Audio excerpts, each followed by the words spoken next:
महाराजांचा अवतार. आता महाराज ते अवतार आहे, तुमच्या आमच्यासारखे पोरं अवतारी आहेत की नाही? ती बाळगुरु महाराजांचा अवतार आहे.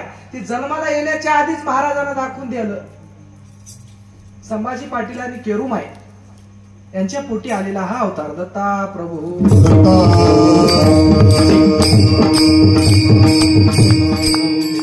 आता महाराज केरुमाईला गर्भ ठरल्याच्या नंतर या निसर्गाचा नियम आहे, 9 महिने 9 दिवसात जे काय तुम्हाला दाम्पत्य येणार आहे ते जन्माला येते. महाराजाचे 9 महिने 9 दिवसही झाले, 10वाही महिना झाला आणि त्या संभाजी पाटील आणि केरुमाई दोघं चिंताग्रस्त झाले. त्याने गुरु महाराजाचा दावा करू लागले. त्यावेळेस केवळ्याला जे रुद्रगीर महाराज होते निजामच्या काळातले, त्याला कळालं त्यावेळेसचे गुरुही तसेच शिष्यही तसे. आता काय बघायचं काम आहे? आटकी गुरु बाटकी चिले, रात्रच्या म्हणले सकाळी काढून दिले. आजकालचे गुरु महाराज त्या काळचे गुरुही तसेच आणि शिष्यही तसेच. गुरुला प्रार्थना केल्याबरोबर कळाले गुरु आले राहेरला आणि आल्याबरोबर एकाच जागी बसून सांगितलं दोघांना, पती पत्नींना, हा असे अवतारी पुरुष याशी लागतील 12 मास. महाराज अवतारी पुरुष आहे आणि यांना जन्माला येण्यासाठी 12 महिने 12 दिवस कंप्लीट व्हावा तेव्हा तर या अवतार जन्माला येते. दत्ता प्रभू.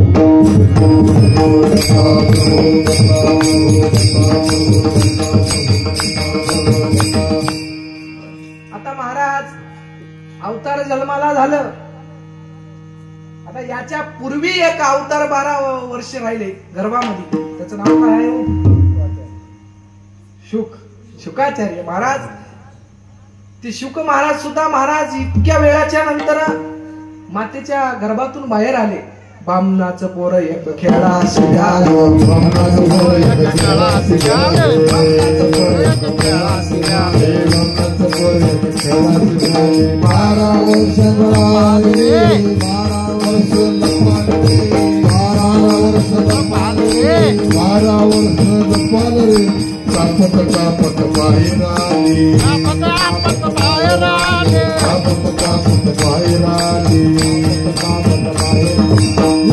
पळून गेले रे, पळून गेले रे, नागेत पळून गेले रे, नागेत पळून गेले रे.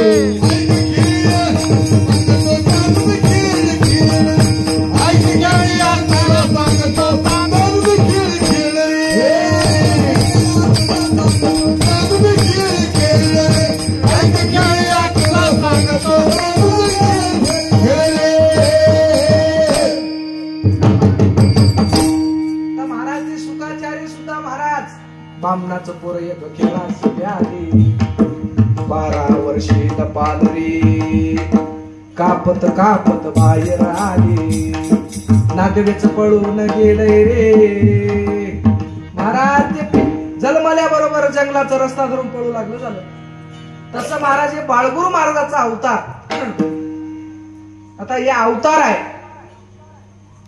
तुमच्या आमच्या सरकारचे चरित्र सुरू होते. कोणाचं लहानपणी चरित्र सुरू होते, कोणाचं तरुणपणामध्ये सुरू होते आणि कोणाचं उतारवयामध्ये सुरू होते. झालं केलं झालं व गुरु केलं, मात्र चक दात पडून गेल्यावर केलं गुरु, मात्र सगळे दात निघून गेल्यावर गुरु केले. कानाला ऐकू येत चले तेव्हा गुरु केले. तसे महाराज काय काय जण म्हणतात की लहानपणापासूनच गुरु केलंय हो, लहानपणापासून त्याला महाराजाच्या सोबत राहण्याची संगत आहे हो. तसं महाराज हे अवतार आहे आणि अवतार आल्याबरोबर चरित्राला सुरुवात झालं. वयाच्या 8व्या वर्षात 3 दिवस विरित गुप्त. महाराज वयाच्या 8व्या वर्षामध्ये लहान लेकरा बाळाने काय करावं? मैदानी खेळ खेळावं, किल्ले बांधावे मातीचे. महाराज आता आजकाल तसं राहील नाही, सिटीमध्ये नाही, खेड्यामध्ये कुठंच नाही महाराज. मोबाईलच झाले आता तयार. मोबाईलच कोणताही कार्यक्रम राहू द्या, लेकराला काही घेऊन द्या नाही झालं. सोयऱ्याचं जरी पोर आलं महाराज ते मोबाईलच घेऊन बघण्यात बेजार. तुमच्या आमच्याची पोर. आता महाराज ते अवतार आहे. वयाच्या 8व्या वर्षांनी महाराज सर्व मित्र मंडळींना घेऊन गेले एका 12 विहिरीमध्ये आंघोळ करण्यासाठी. सर्व मित्र आंघोळ करून बाहेर आले, मात्र बाळगुरु महाराज काही बाहेर आले नाहीत. मध्येच बसले महाराज ध्यानस्थ. आपापले डोळे लावून ध्यानस्थ त्या देवाचं चिंतन करू लागले. आता महाराज आम्ही जर हिरीमध्ये गेल्या, आमचं चकच आंघोळलं होते की होईना होते. त्या बाळगुरु महाराजाचा महाराज केस वल्ले झाले नाही, अंगावरचे केस नाही की अंगावरचे कपडे सुद्धा वल्ले झाले नाही. 3 दिवस शोधाशोध केले महाराज. त्या आई वडिलांना, आता आई वडिलांचा जीव राहते का? पोरग कुठे गेले, पोरग कुठे गेले. मग त्यावेळेस महाराज रुद्रगिरी महाराजाला कळालं, ती किवळ्याहून अजून आले रायराला, आणि बाळगुरु असं हाक मारल्याबरोबर बाळगुरु महाराज बाहेर आले. आता गाववाल्याला कळालं की आपल्याजवळ ठेवून यायचं लायकीचं नाही म्हणजे. आता संभाजी पाटील मराठा श्री गुरुचा पिता, केरुदेव सद्गुरु रायाची माता, रुद्रगिर महाराज केवळेकर सद्गुरुनाथ, पुत्र फळार्पोने कृतार्थ झाले उभयत. महाराज तेव्हा त्यांनी त्या बाळगुरु महाराजाला अर्पण केलं रुद्रगिरी महाराजांना. राहे रावण श्री गुरु आले किवळ्यात, दत्तगिर महाराज दीक्षा दिली स्वामीस, श्री दत्ताची पूजा करता नाही आळस, रात्रंदिवस मुखी दत्त नामाच्या ध्यास. त्या बाळगुरु महाराजांचं चरित्र महाराज, आणि त्यांच्या या अवताराला भेट झाली. त्यांचे पट शिष्य बापूजी पाटील यांना भेट झाली. जेव्हापासून भेट झाली महाराज त्याने संसारावर पाणीच घालून टाकून दिले. बापूजी पाटलाकडे 150 एकर वावर होतं.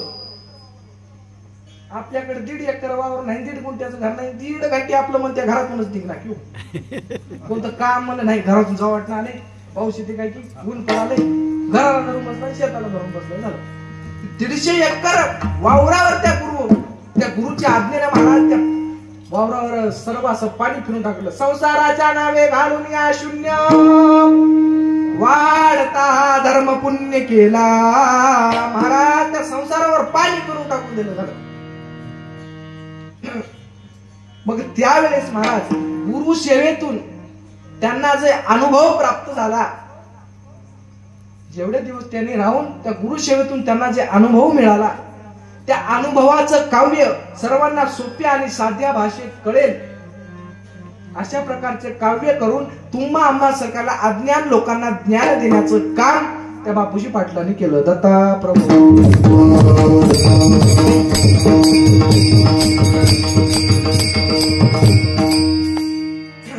आता महाराज त्यांना संगत झाली आणि ते गुरु सेवेमध्ये राहू लागले.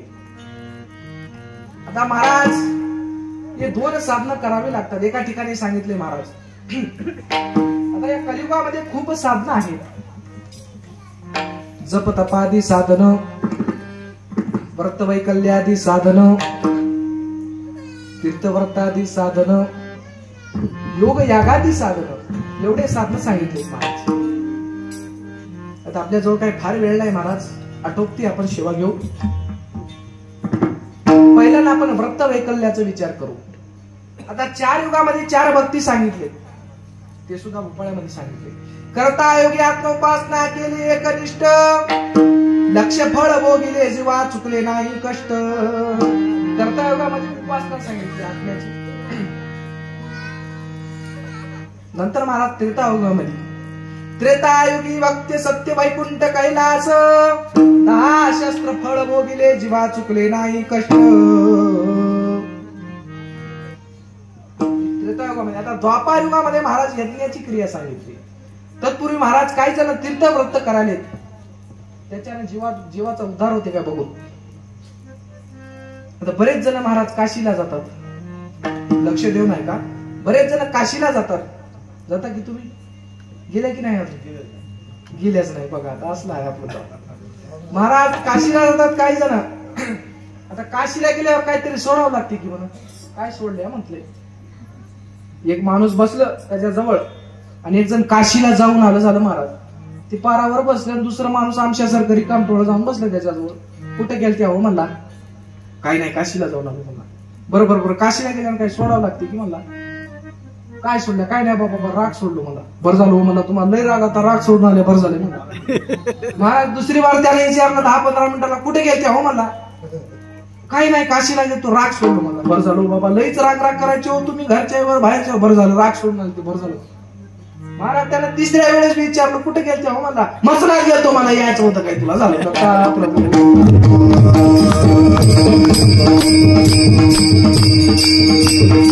आता महाराज काशीला जाऊन काय सोडले? राग सोडले. राग सोडले. कशाचा राग सोडले हो? यशी आपली कथा आहे. या तीर्थ वर्ताना आपलं काही जीवाचा उद्धार होईना, त्याच्यासाठी अन्नदान आणि नामस्मरणच लागतंय आता प्रभू.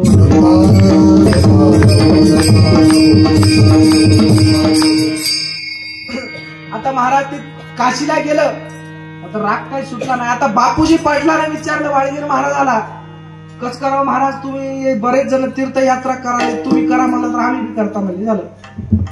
बाळगुरु महाराज म्हणले तुला तीर्थयात्रा करायची गरज नाही, करू नको तीर्थ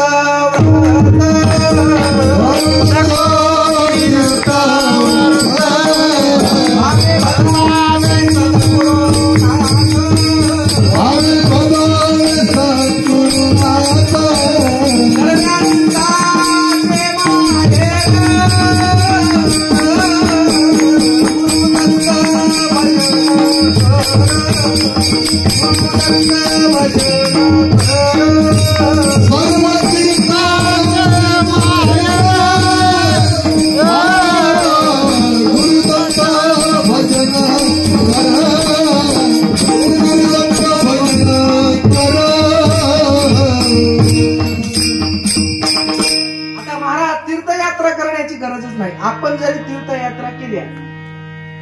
आता एक जण गेलं माहूरला, ती निघालं महाराज मारतळ्याहून, कोडगावहूनच म्हणा की आपल्या घरचेच आता काय घरचेच माणूस निघाले समजा.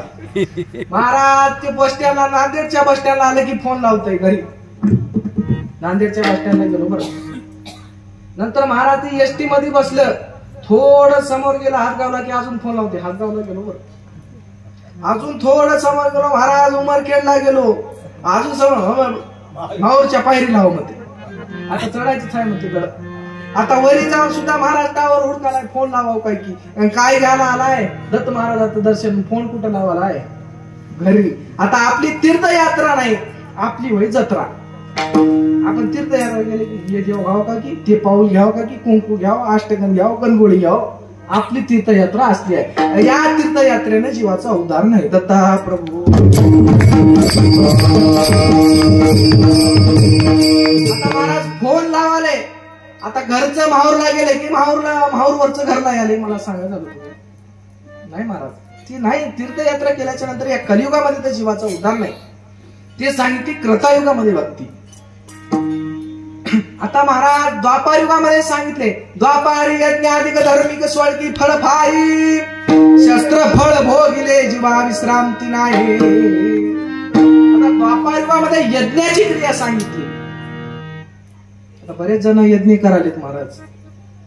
यज्ञ म्हणण्याच्या नंतर मोठा मंडप टाकावा लागते, एवढा जण कितीतरी लाखाचं मंडप लागते, कितीतरी लाखाचे चंदनाचे लाकडं लागतात, त्याला जोडपे बसवावं लागतात, त्याला काशीचे ब्राह्मण पाहिजे, इथले ब्राह्मण जमना, त्या जोडप्याला पैसे, तूप कितीतरी लाखाचं आणावं लागते. इथं 1.25 किलो ऑनलाईन यज्ञ केले म्हणल्यानं जमना, कितीतरी लाखाचं तूप जाळावं लागते, तेव्हा कुठेतरी एक यज्ञ होते.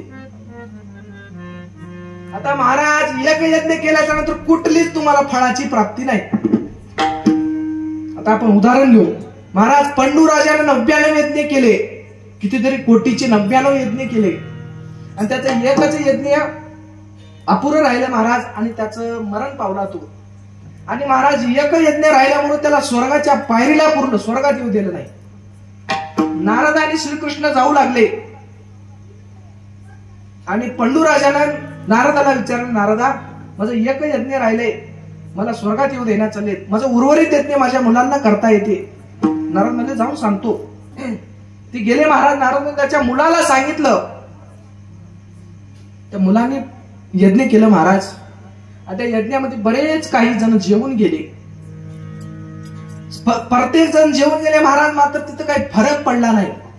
आणि शुक असणारा ब्रह्मवेत्ता असणारा शुक उष्टपत्र वाळीतलं 4 शीत अन्न खाल्लं महाराज. शुक खाय एक शीत, घंटा वाजे स्वर्गात. महाराज ते शुकानं काय शीत खाल्ल्याबरोबर ते स्वर्गामध्ये घंटी वाजायला सुरू झालं. पंडू राजाला मदत घेतलं. आता या यज्ञ काय आपल्याला करणं होईना, एवढं यज्ञ करणं होती ते केलं तर मी महाराज ते द्वापार युगातली भक्ती आहे, कलियुगातली भक्ती नाही. दत्ता प्रभू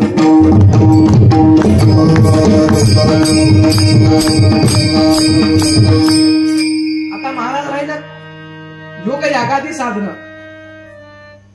आपण जवळजवळ आपल्या अभंगाच्या जवळ जाऊ. महाराज आता राहिले योग यागादी साधन.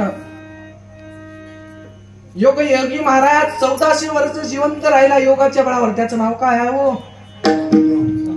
चांगदेव. 1400 वर्ष महाराज यमाच्या बळावर जिवंत राहिला. यमाला जवळ येऊ दिलं नाही, यमालाच पाठवून दिलं, जीवच गवसू देऊ नये. मग महाराज त्या मुक्ताईला शरणागती पत्करावी लागली. 14 वर्षाच्या चांगदेवाला त्या 4 वर्षाच्या मुक्ताईला शरणागती पत्करावी लागली. एवढं नामाचं महत्व आहे. मुक्ताई काय म्हणते चांगदेवाला? म्हणे मुक्ताई जाण चांगया अंतरची खुन, जा सद्गुरुला शरण तुझं नेतील तारुण. निर्धार पाहिजे मनाचा, निर्धार पाहिजे मनाचा, मनाचा भक्तीविना उदार नाही कुणाचा, भक्तीविना उदार नाही कुणाचा. निर्धार पाहिजे मनाचा, निर्धार पाहिजे मनाचा, मनाचा भक्तीविना उदार नाही कुणाचा, भक्तीविना उदार नाही कुणाचा. महाराज भक्तीच करायला लागते, भक्तीशिवाय काय या जीवाचा उद्धार नाही महाराज. मग हे योग यागादी करून सुद्धा गुरुची भेट नाही, काही केलं तरी गुरुची भेट नाही, जीवाचा उद्धार नाही. योगाच्या वाटा जे निघाले सुवटा, या दुःखाशीच वाटा भागी आला. योग यागादी योग यागादी योग यागादी योग यागादी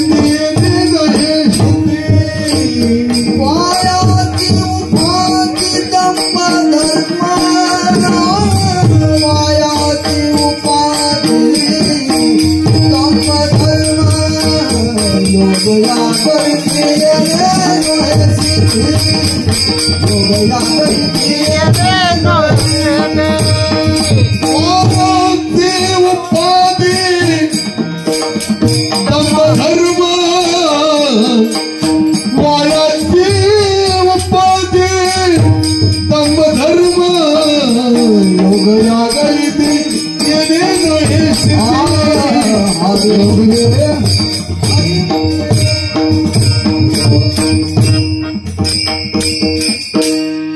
मग महाराज योग केला तरी आपल्या जीवाचा उद्धार नाही. जीवाचा उद्धार करायचा असेल तर नाम आणि अन्नदान करावं लागते. आता तुम्हाला नामाचं आणि अन्नदानाचं थोडक्यात सांगतो. नाम कोणा जपलं? नाम ध्रुव बाळानं जपलं, प्रल्हादानं नाम जपलं. अनेक असे संत झाले महाराज, त्यांनी नाम जप केला आणि त्यांचं नामानच उद्धार झाला. नामासारखे नाही सार उदरण्याशी नामाचा आधार, नामा वाचून गापरात पर प्राणी न पावती. नाना तप्यान दान वर्तानी उद्यापने होमानी, नाना साधन किमर्थ होती वा नामा पुढे. जप करा, तप करा, यज्ञ करा, होम करा, हवन करा, काही जरी केल्यात तरी नामासमोर ते काही टिकू शकत नाही. म्हणून एका ठिकाणी सांगितले कलियुग चांगला नामे रूपी रंगला. कलियुग चांगला आहे, नामानं रंगलेला आहे. भजन मार्ग दाविला रे आणि नामाविना मोक्ष नाही जीवाला. हे कलियुगामध्ये नाम स्मरावं लागते. म्हणून एका ठिकाणी सांगते महाराज, नाम घेत रे आलं काने, राजा यदूत लाल धनाने, पावन झाले दत्त नामाने, मुखाने दत्त दत्त बोला. मग महाराज हे नामाचं एवढं महिमा आहे. तर नाम प्रत्येकानं जपले, आपल्याला सुद्धा जपावं लागते. आता महाराज नामाचं सतत कुमार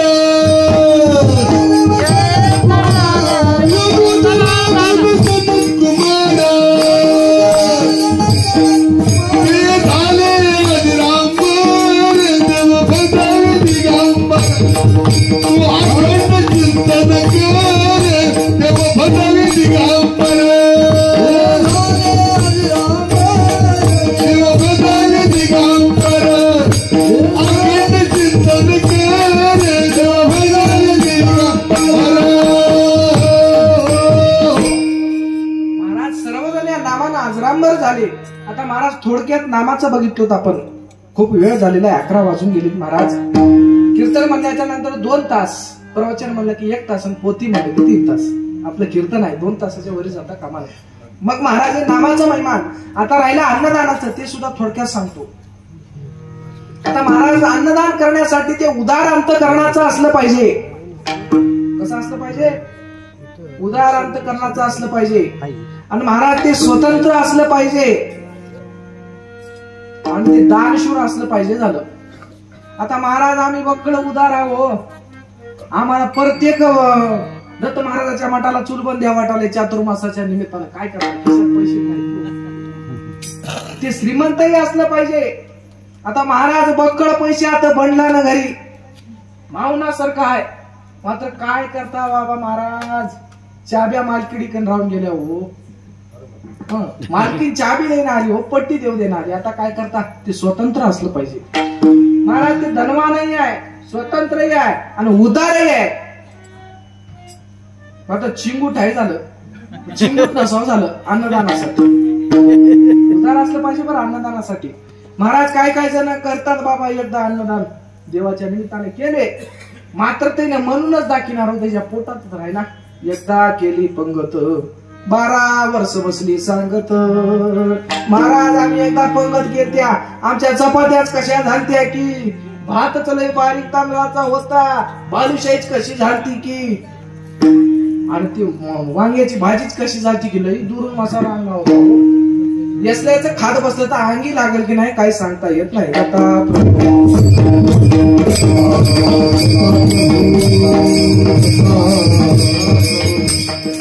आता महाराज अन्न कोणाचं खावं हे सुद्धा कळायला पाहिजे.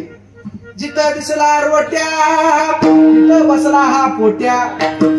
महाराज जिथं जेवायचं दिसलं यानं बसला झालं, तसलेच खाल्लं तर आपली बुद्धी भ्रष्ट झाल्याशिवाय राहत नाही.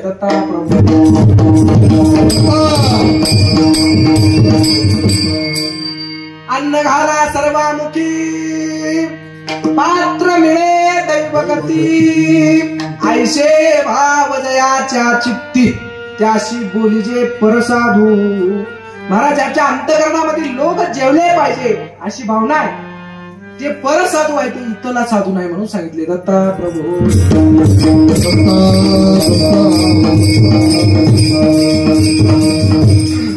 आता महाराज हे अन्नदानाचं.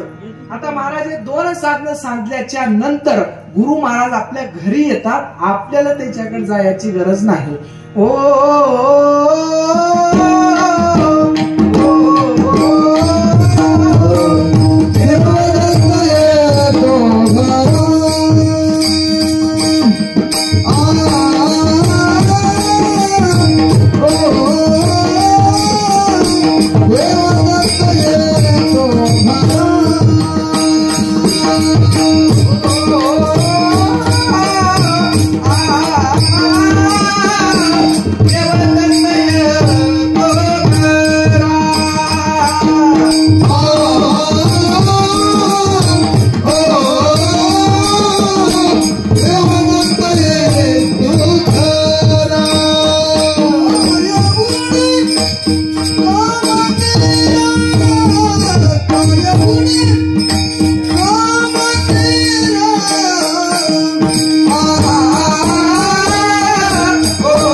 महाराज त्या देवालाच घरी यावं लागते, आपल्याला देवाकडे जायची गरज नाही. आता देव घरी आल्यावर काय कमी आहे हो? ते देव घरी यायची गरज नाही महाराज. त्या देवाची नुसती कृपा दृष्टी जरी असली तरी सर्व काम सफळ होते. फक्त त्या देवाची कृपा दृष्टी राहावं झालं. महाराज हातामध्ये माती जरी धरला तरी सोनं होण्याची ताकद त्या देवाच्या दृष्टीमध्ये आहे. महाराज सोनं धरून उभा टाकले, त्या देवाची दृष्टी असेल तर कृपा दृष्टीने हारिले आपुल्या परी बैसाविले, आपुल्या परी बैसाविले, आपुल्या परी बैसाविले. कृपा दृष्टीने हारिले आपुल्या परी बैसाविले, आपुल्या परी बैसाविले, आपुल्या परी बैसाविले. कृपा दृष्टीने आलेले मग आपुल्या पदी बैसविले. महाराज जो गुरु कृपा दृष्टीने नाहतून आपल्या पदावर बसतो त्याला गुरु म्हणावं. दत्ता प्रभू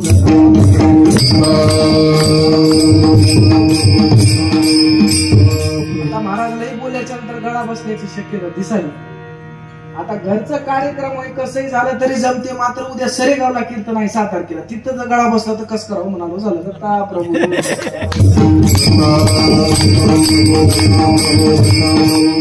महाराज त्या देवावर भार ठेवून सर्व काम करावं लागते. देवा दत्ता तुला माझी यावगी चिंता.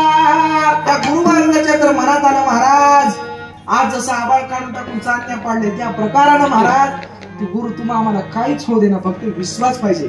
निश्चयाचे बळ तू का म्हणे त्याची फळ. मग महाराज त्या देवाची दृष्टी पाहिजे असं सांगितल्याच्या नंतर तुम्हाला कळणार नाही. तुका थोडकासा आणि शॉर्टकट मध्ये तुम्हाला दृष्टांत सांगतो. भजन करा दत्ता प्रभू.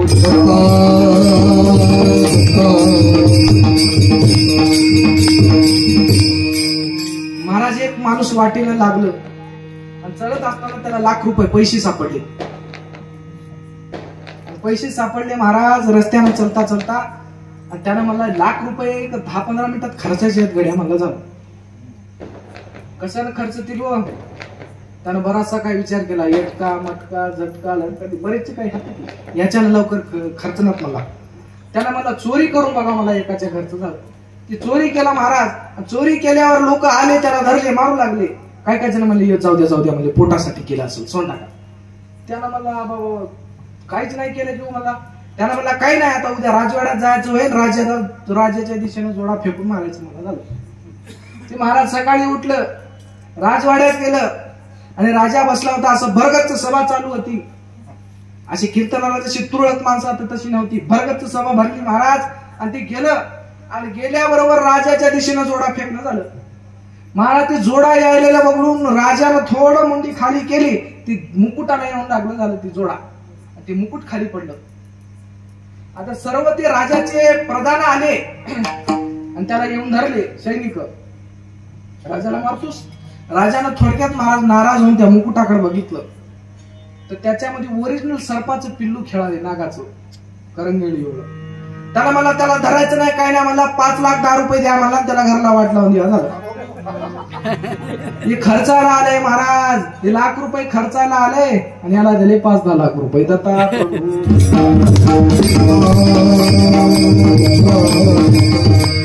महाराज त्या देवाची दृष्टी असली तर काय चूक नाही. मग महाराज काय म्हणला, काय नाही गडा म्हणला उद्या येऊन राणी साहेबाचा हात धरून ओढावं म्हणला. झालं नक्कीच आपल्याला ₹10,00,000 दंड लावते. उद्या आलं महाराज. ते राणी साहेब आंघोळ करून येऊ लागले आणि येत असताना त्यानं ते चिरबंदीवाडा होता आणि ते राणी साहेब आंघोळ करून येऊ लागले आणि त्याने येण्याला आणि यानं धरून वडण्याला एकच झालं. ते भडं पडलं झालं ते चिरबंदीवाडा. पुन्हा येऊन त्याला सैनिक धरले. राणी साहेबाचा हात वरतूस. राजा सर्व महाडीहून कृत्य बघालाय. त्याला सोडायचं नाही म्हणलं. आता त्याला इथला प्रधानच करून टाकून द्या म्हणलं. झालं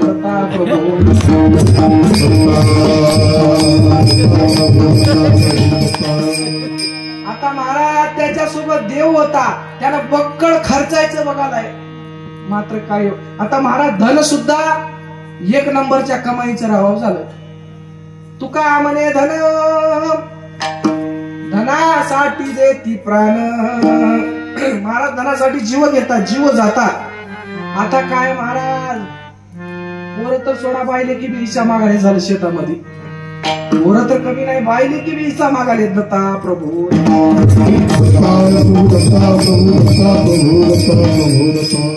मग महाराज धन आपल्या जीव काढतंय, मात्र या जीवाला मोक्ष पदाला नेण्याचं काम काही धन करत नाही.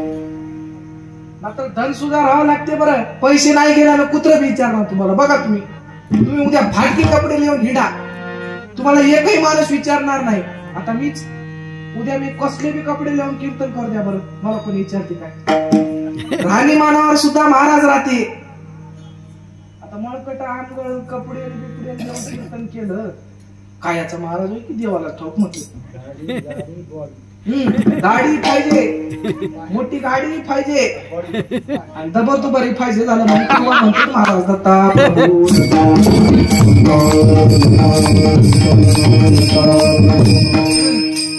आता महाराज हे पैसा आपला जीव काढते, मात्र पैसा मात्र पाहिजे बरं या संसारामध्ये. पैसा जर नसेल तर कोणतं काम होत नाही. म्हणून तुकाराम महाराज म्हणतात, धनवंता लागे सर्व मान्य आहे जगी. धन असेल तर सर्वजण तुमचे पाया पडतात. तुमचं जरी चुकलं असेल 5-25 माणसं माना डुलवतात. जरी चुकलं पैशाच्या बळावर महाराज एअर कंडिशनचं घर बांधता येते, मोठी फॉर्च्युनर गाडी घेता येते, BMW गाडी घेता येते. आता बरेच काही गाड्या आता आपल्याला काही नाव माहित नाही झालं. महाराज ती गाड्या घेते पैशाच्या बळावर. मात्र हे आलेला जीव त्या मोक्ष पदाला त्या परमेश्वरापर्यंत न्यायचा असेल तर त्याच्यासाठी परमार्थाचं धन लागतंय दत्ता प्रभू.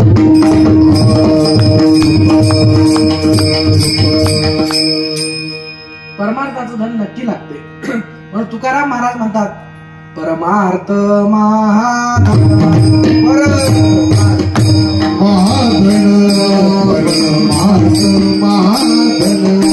जोडी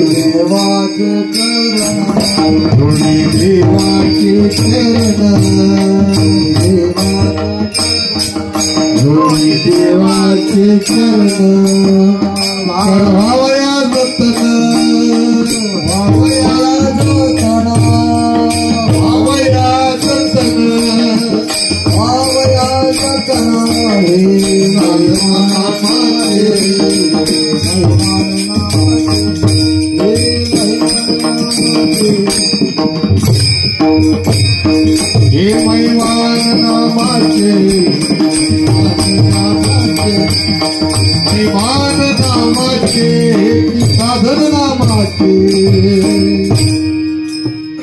आलेला जीव त्या गावाला जर परत न्यायचा असेल तर परमार्थाचं धन लागते. आता महाराज त्याच्यासोबत देव होता, त्याला प्रधानच करून टाकून दिले झालं. आता आपल्या संग देवच नाही. देव झाला पाठ मोरा, नसती विघ्न येती घरा. देवानं जर आमच्याकडे पाठ केली महाराज, नाही ते विघ्न आपल्या घराला चालून येते. तर त्याच्यावर एक दृष्टांत सांगतो, भजन करा दत्ता प्रभू.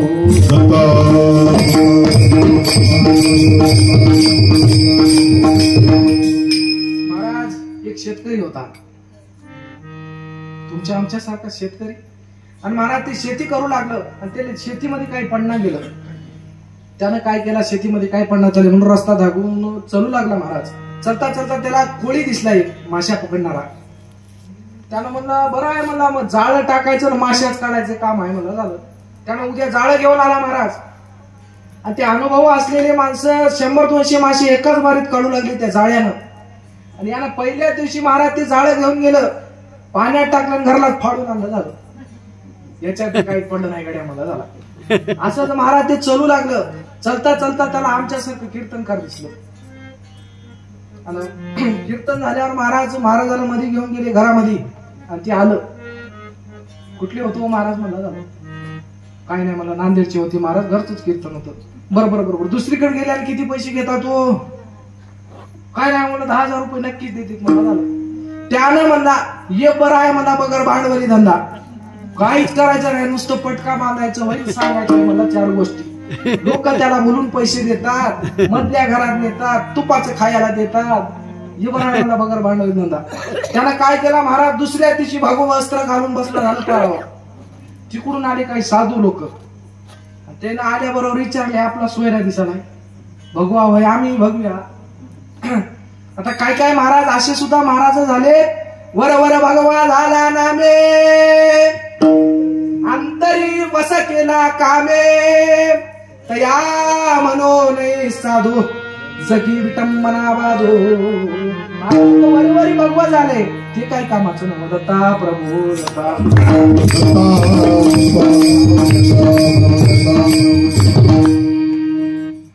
मग महाराज त्याला सर्व भगवा करून त्याला बसला. ते आले महाराज लोक, त्याला विचारले तुमचं मुंडन कवा झालंय, कोणत्या मठावर बसले, कोणती गादी होय, गादीचं नाव काय. त्यानं मला गॅसला महिना झाला म्हणून गॅसला धारण केलं म्हणलं. दत्ता प्रभू दत्ता. महाराज पोटाची सोय व्हायला गेली हो म्हणून गॅसला धारण केलं म्हणला. आता काय महाराज त्याला झाडाला उलटच लटकिले की. आता काय म्हणाला, शेत करे तो जागा जोंगी, मच्छी पकडे तो लांगा लुंगी, अब बल गया साधू तो उलटा टांगी. मला काय आता काय मला साधू मला कपाळच बोडून गेला काय म्हणलं मग मारायचं लावाले मला. आता दत्ता प्रभू.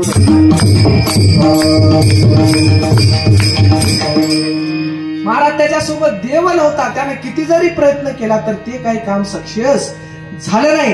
ज्याच्याकडे देवाची दृष्टी आहे, रिद्धी सिद्धी त्याच्या आपोआप दाशी होतात. अभंगाचे देखिला देखिला माय मी देवाचा देव, देवाचा देव. देखिला देखिला देवाचा देव, देवाचा देव.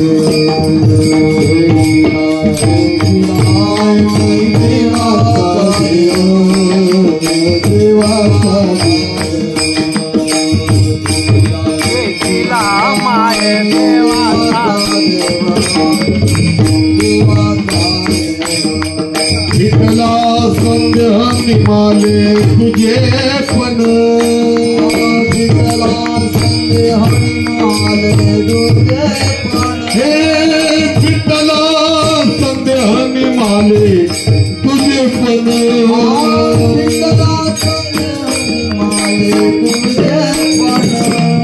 देखिला देखिला माय मी देवाचा देव, देवाचा देव. देखिला देखिला माय मी देवाचा देव, देवाचा देव. माय मी देवाचा देव, देवाचा देव. देखिला देखिला माय मी देवाचा देव, देवाचा देव.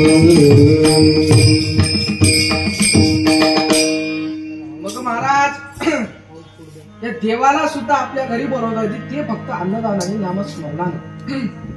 महाराज ते देव आपल्या घरी आले.